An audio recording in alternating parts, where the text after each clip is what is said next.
This episode of Capes and Lunatics is brought to you by Tweaked Audio. Get awesome headphones, go to tweakedaudio.com and use the coupon code Southgate to get 30% off, free shipping, and a lifetime warranty. Or you can get there through the link on our website, southgatemediagroup.com.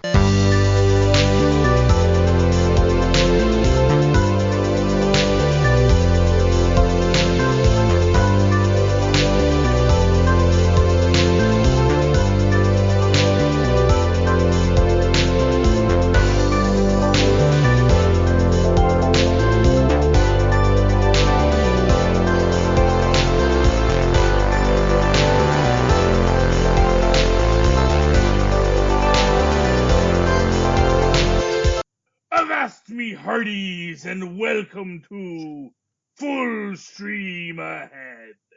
I'm your host, Charlie, the Professor Esser, and with me, as always, is my skinny rich friend. It's Mozz. Hey, Mozz! Welcome to The Mandalorian, Chapter 1 on Disney+. No actual synopsis given by IMDb this week. Dave Filoni is our director.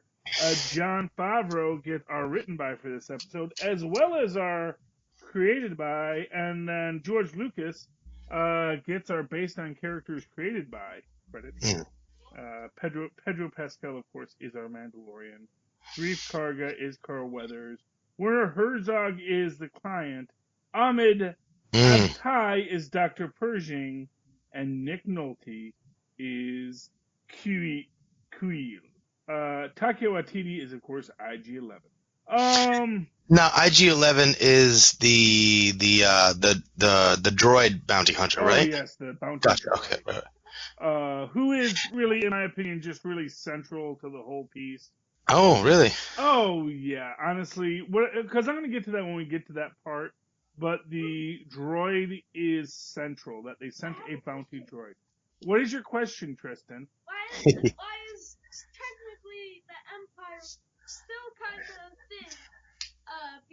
Or is it still in Palpatine's First Order? Well, so the Empire isn't... It's defunct now, right? It's defunct, but this is actually a central question because people are still trading Imperial credits. Because, right, but they do seem to be losing their value. Yeah, they're losing their value very rapidly. There's this idea is, will the Empire rise again? Because a lot of people are like, really? Are we going to just say because they blew up one Death Star, that's all it took to take out the Empire? That's a great point. Wasn't it their only Death Star, though, or did they have many of them? No, they only had the one. Okay. Honestly, it was a boondoggle from the start. I think is one thing that I think everyone can agree to right now is that the Death Stars are boondoggle. Death Stars, Star Killer bases.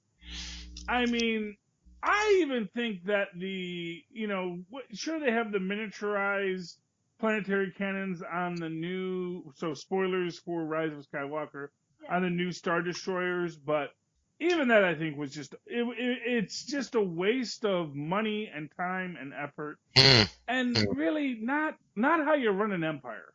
Right, there's better ways and more efficient ways of motivating people. Well, exactly.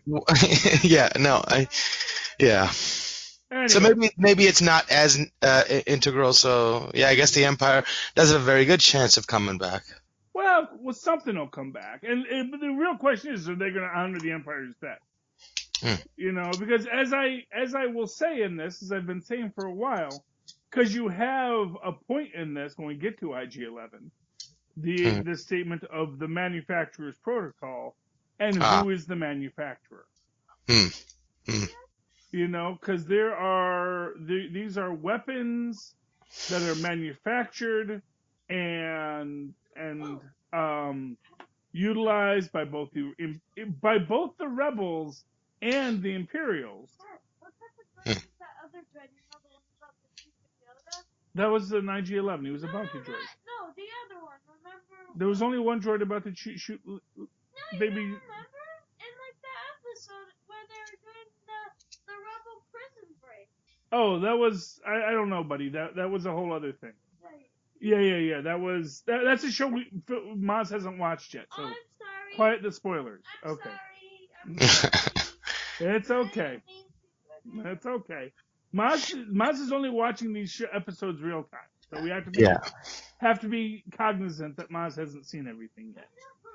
Anyway, but So yeah, that point about the droid and the manufacturer's instructions that are on there. What is his prime directive or whatever, his and why does he make the decision so easily to give up over and over again? Where he's like, I'm gonna initiate my self-destruct. well, I was like, what kind of droids are these that they give up that easy, or is he just making cold hard logical, well, judging of the situation to say, okay, more than likely I will be lost and I don't feel like taking on the risk? Are his risk settings that high or that low? No. It is literally that he's proprietary technology, and if he falls into someone else's hands, the manufacturer can lose that proprietary technology. I see. That makes a lot of sense. So it's like if he can be reverse engineered by someone, suddenly all that money you invested in a bounty droid, and if you think about the amount of tech in a single bounty droid, yeah, because this is something it's like it because the bounty droids work in ways that the battle droids never could. The battle droids were always slow moving, and they just sort of blanketed stuff with firepower, whereas the bounty droid, its arms are on independent spinners. They're targeting everything they see. They see in 360, and they probably see in like not even 360, but whatever you would call the degrees of a sphere, where they're seeing up and down and left and right and behind and above and below, right, where they're just completely able to shoot in every direction, and that's why bounty droids are dangerous. Yeah, I will say I like the fact that it kind of looked like Bender from Futurama. Yes. I thought that was kind of cool. Yeah. Well, actually, the bounty droids. I think the first bounty droid appeared in. I want to say it actually appeared in Empire Strikes Back. Oh wow. I don't think the bounty droid was in New Hope though. But I think by Empire Strikes Back they put the bounty droids in there in Jabba's palace. Wait, which? Or was one of the other bounty hunters that were after Han Solo. Boba Fett was in Empire Strikes Back and Return of the Jedi and the Christmas special. Oh, wait, Return of the Jedi? Yeah. Wait.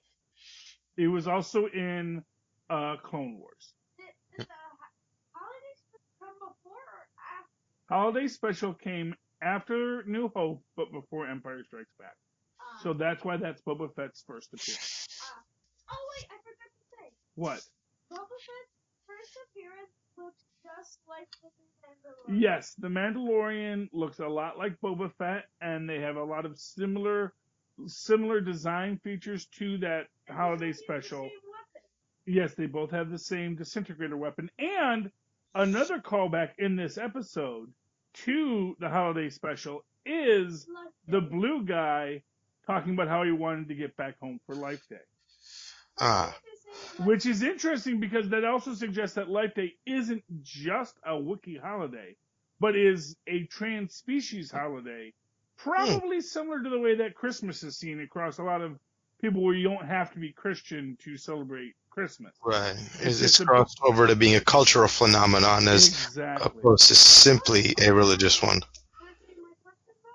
What's your question, Tristan? Since we've seen lightsabers in many shapes and forms, like curved, Kylo Ren's cross lightsaber, a double-sided one, I wonder if someone ever made like a Wolverine type claw, where they had like just 3 claws coming out of their. Yeah. Well, that might be interesting. That's a great idea. It's a great idea, yeah. I mean, and it's actually something they do have in Marvel Comics. There's psionic blades, but Wolverine's daughter with Elektra in the MC2 universe has essentially lightsaber psionic claws. So that reminds me of this joke in like a parody where all these like things were cut out like claws, and then the guy was saying no, and then like Kylo Ren's lightsaber. Okay. Anyway, getting back to the story. So we open up with the Mandalorian. He catches the blue guy, and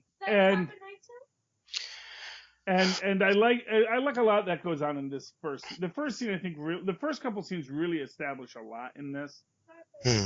Both in the idea that we have him capturing the guy. I like, and again, this idea that it's just something weird about the Star Wars universe that apparently they do eat other sentient life forms regularly. I mean, it's based on us, right? So, Well, we don't eat other sentient life forms. what is the definition of sentient life? Something that can talk. We don't eat I thought- parrots. You know? Well, no, but I mean, like, I would imagine you would consider pigs, cows, sentient beings, no? Not at all. I thought sentient just means that you have, like, at the very least, a capacity to recognize yourself as being alive. Not really. Sentient means thinking. Actually, it's not that you can recognize yourself, it's that you can recognize other things as being alive. And most animals don't seem to have that ability to project outside of themselves. They can see, so basically, an animal, generally speaking, sees you not dissimilar in the way they see a rock or a tree. And a rock may fall and a rock may do things, but it's not, they don't seem to project motivation on your actions other than just you act and they react to you. Because I thought sentient just, if I look up the definition of sentient, it just means able to perceive or feel things. I guess it's very broad, but it's also very, very basic too. Well, so actually, maybe sentient means thinking. So if you are sentient, you are thinking about things. You have the ability to think things.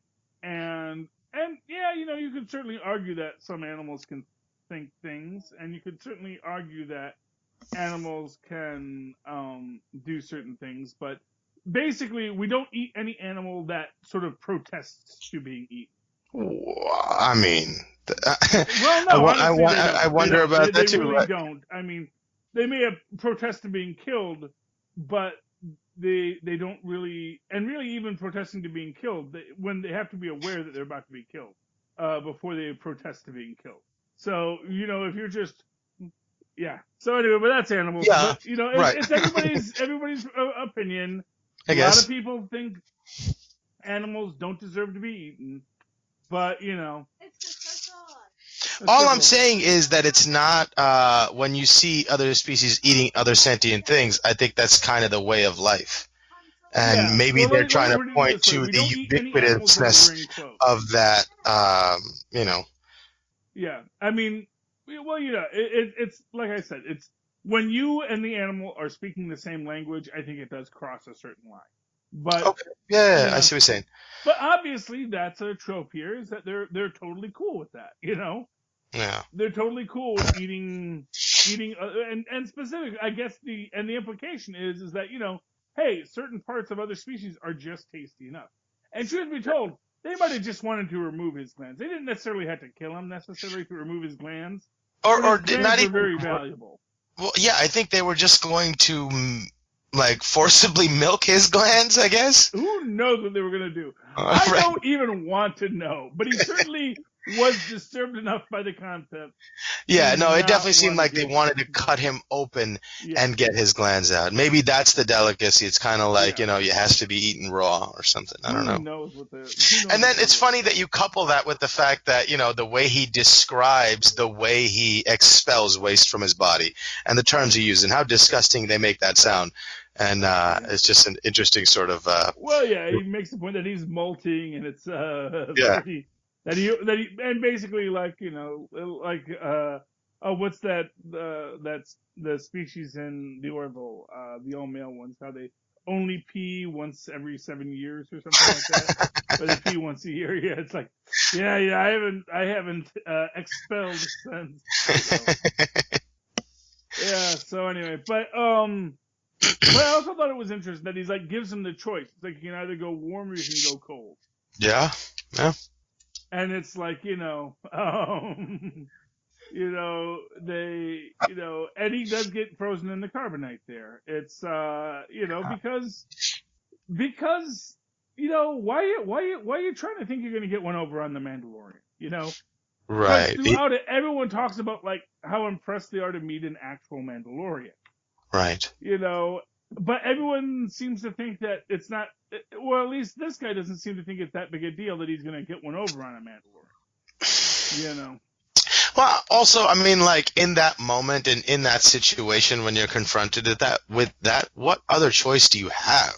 Yeah. It's either that or just lay down and die, and you gotta keep thinking that there's another move on the board that you haven't seen yet. But then when he sees all those people trapped in the carbon haze, he's like, "Oh man, I don't have any moves left." Yeah. And he's like, "Nope, no, you don't, buddy." Yeah, and you know what? To be fair, the guy was just a bail jumper. I don't think that there's a death warrant on him. You know, I think he's just got to go and face the music for whatever last scam he pulled. You know. You know, and it's and it's now under rebellion law, so who knows what the rules are? It could be like it could be a guy has community service. But they do. I like that Carl Weathers does try to pay him in the Imperial credits, and he's like, why do you give me Imperial credits? And he's like, they still spend, Yeah. But of course, it's like Bitcoin, It will spend for now until everyone decides not to take it anymore, and then you got to get whatever the new thing is, It's that's not to be down on blockchain. I'm just saying that that Bitcoin will be the winner of the eventual blockchain wars. That's an assumption, It's got highly fluctuating value, and when you can't mine more blockchain, when you can't mine more Bitcoin, I think the price of Bitcoin is going to fall precipitously. But that's just my opinion. Because I think that one of the reasons why people invest in these kinds of currencies is because there's the idea that you could get rich quick.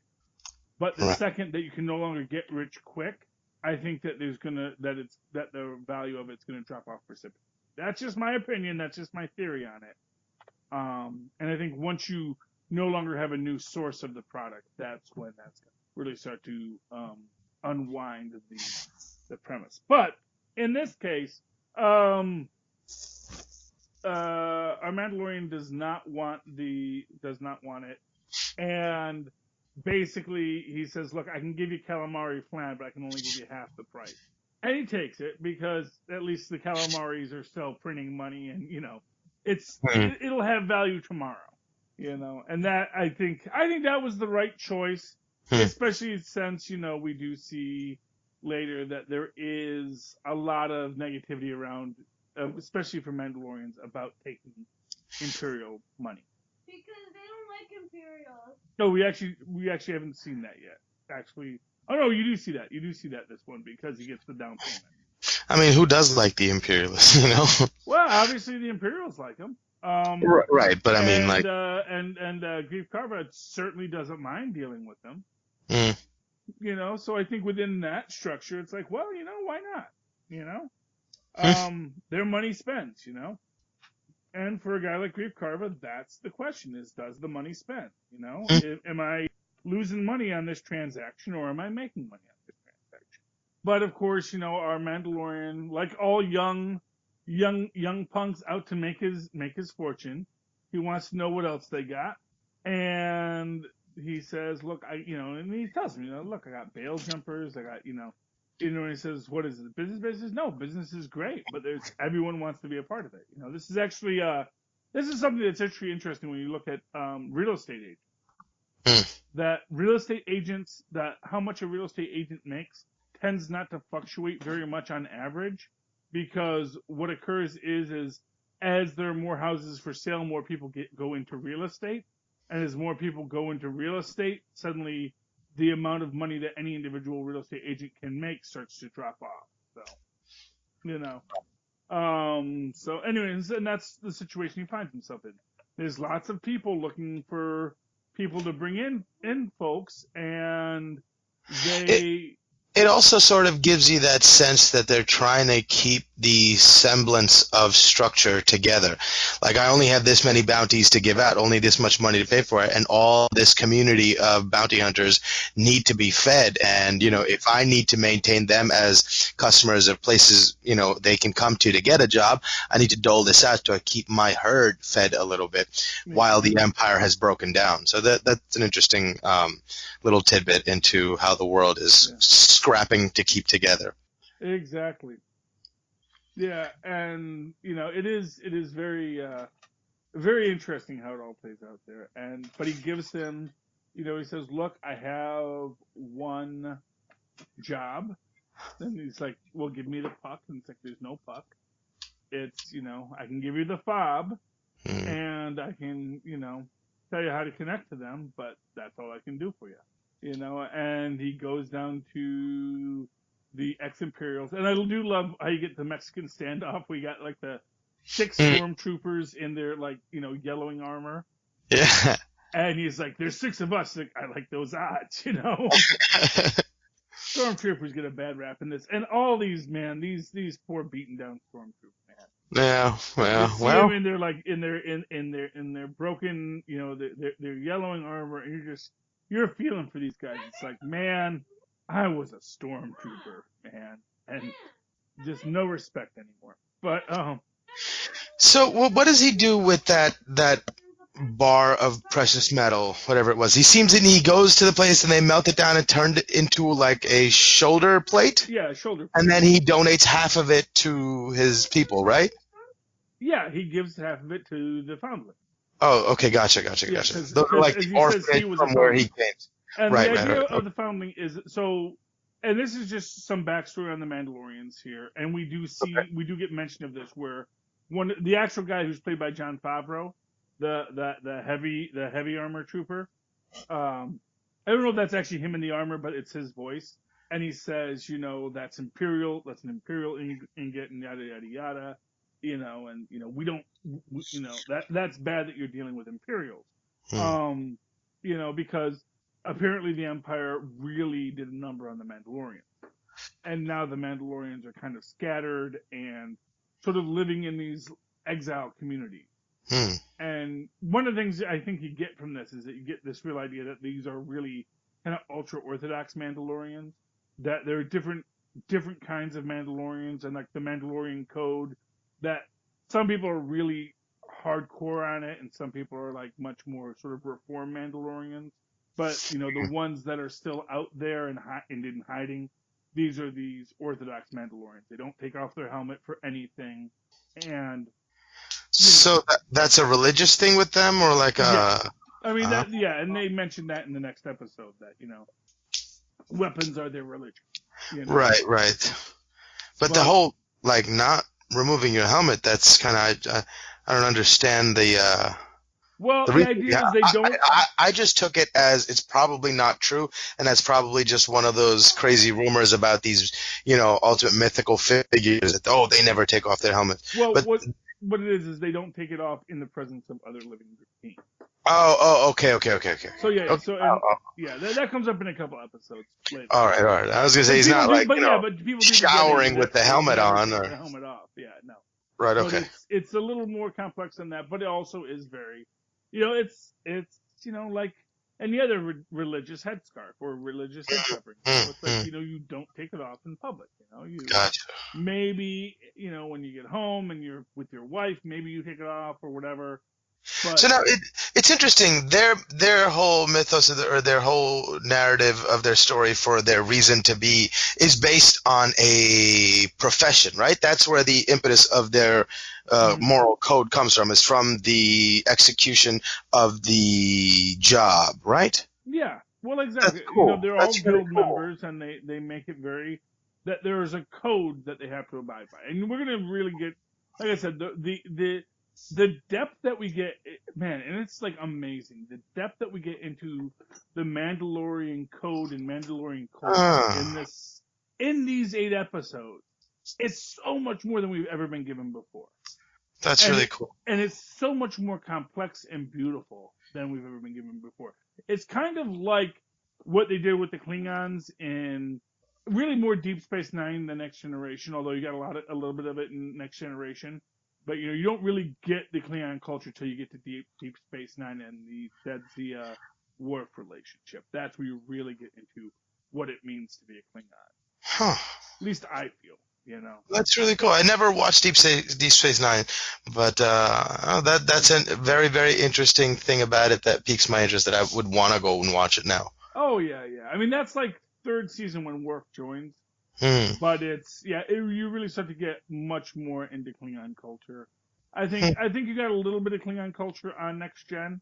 I think you Right. got a lot of Klingon culture actually on Next Gen. But when Worf becomes really one of the central characters, because Worf, even as one of the leads, was always playing second fiddle to Geordi and Riker and Data and all the other characters that were there. He was basically like a prop or a weapon. Yeah, and when he gets to DS9, he really gets to expand as a character.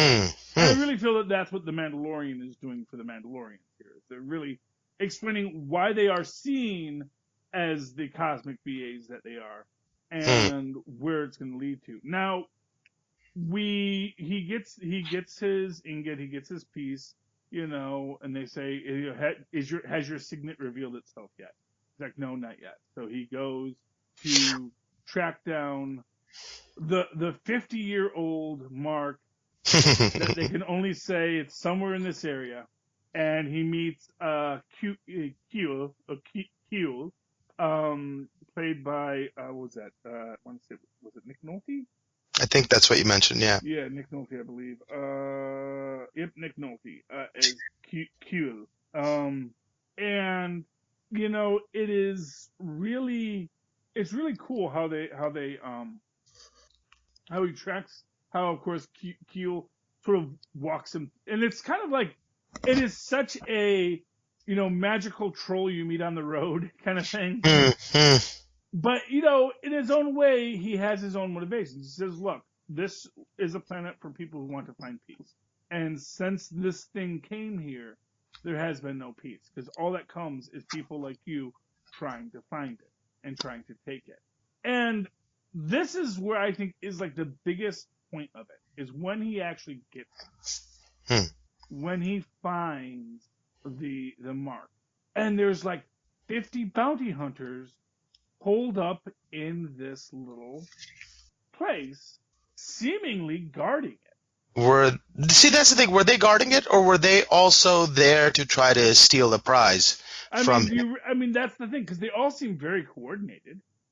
Right, but I thought the sense I got immediately, that was, how like Indiana Jones always has Belloc in his rear view trying to steal the credit at the last moment and let him do all the work. And so that's what I thought. They were like a band of guys who weren't as good as a Mandalorian, obviously. And they're like, hey, we'll let him get there. And once he finds it, once he gets it, we'll just take him out real quick because there's so many of us. And then we'll steal the prize and run away. Yeah, except that they were already there. Right, but the other thing is, like, maybe they couldn't get to him for some reason. We see later on that he's pretty powerful. So they weren't able to get past it. Okay. My take on it is, this is Colonel Kurtz.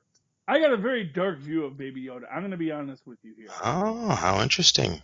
And I think he is like just sitting there. Because here's the thing that you have to think about with or Yiddle, as I call him Yiddle. Yiddle, the tridactyls, which is what they're generally called, the Yoda species. Tridactyls. It just means 3 fingers, but that's like the only name that anyone can come up with. There's not an official name for them. Okay. But they're clearly hyper force sensitive, to the point where you think they've evolved to be force sensitive. They've evolved as a species to just be beings that basically the force is like light or sound to them. It's just one other sense they have, and so they're constantly observing it, seeing it, and manipulating it. And you get this point, he's 50 years old, and he looks like a baby. Right. But is he really a baby, or is he simply a very small 50-year-old, tridactyl that is very aware of the Force's power around him, and has basically put himself into the spot where he is controlling all the creatures around him to protect him because he knows he needs to. And he's waiting for one that he can read is the one that will guide him through. And this is the thing, this is what, to me, seals that argument. Because they send a droid for him. And droids can't be force manipulated. So, yeah, that's interesting because being a bounty hunter and everything, the moment he makes the decision not to kill the mark, it is almost instant, and there's absolutely no hesitation in him. It's like, no, that's what we're doing. And I thought maybe it's just because of some moral code, like, Scarface saying, I don't kill children, that kind of thing. Yeah, well, I mean, But I maybe think a you're part of saying it he is was that. being manipulated by Yiddle? Well, to me, I think Yiddle maybe not manipulated. So it's like it's a chicken and egg thing. He may have already resigned himself to the idea is I'm not going to kill a freaking child. Right. But at the same time, he may also be like, yeah, but I'm not going to kill the freaking child because it's not necessary. And it goes from that to being a protective instinct. So, and I'm going to be honest with you. That last scene where IG-11 gets shot, I don't think it's 100% clear that the Mandalorian shot him. I think it's how entirely interesting. well, because Yiddle might be able to redirect the blast from the phaser right back at him. Yeah. Anything is possible in that concept, but I think the sense I got was that yes, he has been alive for a long time, but I think this whole time he is still approaching the world from the perspective of childlike wonder. Oh yeah, but you can have I don't. Yeah, and like he's sort of when he's forced to in situations, he can react to things that he thinks are immediate, but I don't think he has plans or anything like that. I don't think he's moving. He's not thinking 3 moves ahead. Well, I think that, and again, it comes into what is instinctual. So if the species, and it makes sense so think about this: if you're this highly force-aware species that has this prolonged juvenile state, that on a planet like, say, Dagobah, that probably has lots of predators, and we can imagine that these creatures maybe do have a habit of abandoning their young, and so maybe they evolved with this thing where the way they have survived is by simply controlling the predator, so that when predators come towards them, they say, I'm not the food you're looking for. And I do feel that's what Baby Yiddle does here. Interesting. Okay. And I think when the Mandalorian comes, he realizes this is the one that can take me from this place and take me to where I need to be. So maybe he doesn't mess with his mind, and he already knew the decision he was going to make. Well, or a little from column A, a little from column B. I dig it. It's like it's not so much that he's manipulating the Mandalorian, like mind control, but maybe he is making, is aware that the Mandalorian is more likely to make the choices that are going to be beneficial for him. Right. Maybe he was born with the same superpowers that Puss in Boots was. Yes. Yeah, and and that's what I'm thinking. I think that's where we find ourselves with Mandalorian, and he's got IG-11 gets blasted in the head because, and again, the doctor said, Dr. Pershing says, the client Werner Herzog says, I understand bounty hunting's a crazy business. If you can't bring it back alive, we'll give you half the money for bringing us back proof of existence, And Dr. Pershing's like, that's not the deal. So on one level, the Mandalorian has a very real interest in bringing him back alive. But at the same time, it's interesting that, again, like I said, IG-11 is just like, nope, gonna kill it. Because, of course, from IG-11's perspective, it's a cost benefit. It's like, well, I'll get half for bringing it back dead, and it's going to be a lot less trouble to bring something back dead than to bring it back alive. So. Or he might not even be aware of the option to bring it back alive and get half the money. He might have just gotten the order and never had that piece of the conversation where Werner Herzog could have included the other portion of the deal that the doctor wasn't aware of beforehand. Maybe that went out in, as a simple typed out message, and the order was received. Yeah, I do wonder with a bounty droid if they are independent or if they're owned by somebody. So someone owns a bounty droid and they send their bounty droid out and then they just collect the profit. Anything's possible, but we don't know because IG-11 gets shot in the head at the end of this episode, and that's how we end it. Yeah, and we don't know that that's where his, vital organs lie. We just assume, but his central processor could be in his chest, Well, and I he's. mean, it's entirely. Well, we can assume that he has been incapacitated, Mhm. regardless of anything else. He is certainly no longer actively going to be available for bounty hunting the rest of this episode. Yeah. So any final thoughts on tonight's episode, Mozzie? No, it's really shot well. It's directed well, and they know how to tell a story without words for long stretches of time, which is sometimes really really nice to be able to see someone take care to tell a story, and I'm enjoying it so far. I mean, it's so heavily influenced by the spaghetti westerns of Mm. the 70s, and this is, and which is great because that, of course, was an influence on Star Wars, and of course, the inspiration for those spaghetti westerns were the old, Kurosawa samurai films of the, of the 60s. So like, or the 50s and 60s, as Kurosawa made these great samurai films, which were basically, Japanese cowboy films. Right. And then, and then all these guys in the U.S. and Italy, so let's make those, but we'll make them set in the Old West, and that's... With guns as opposed to swords. Yeah, well, both do damage. So, yeah, and it's really lovely. This was just like, this was, in my opinion, kind of a perfect first episode for this series. And it's so clear why they led with this as the first Disney Plus original. And, and I think it's really telling that they said, you know what, let's have Jon Favreau start this. And of course, Jon Favreau is also the guy who started the MCU. Right. I mean, the man with the golden touch. Yeah, exactly. I mean, Jon Favreau is really just, I think he's the guy that really set the tone for the Marvel Cinematic Universe. And Without he sets a great new tone for Star Wars. Mm. Have you seen Rise of Skywalker yet? No, I have not. Okay. A lot of mixed things. Well, here's what I'll tell you. Don't believe the negative hype. It's as good a Star Wars as any of them. Because I'll be honest with you, so much of the love of the New Hope is nostalgia more than actual critical assessment of it.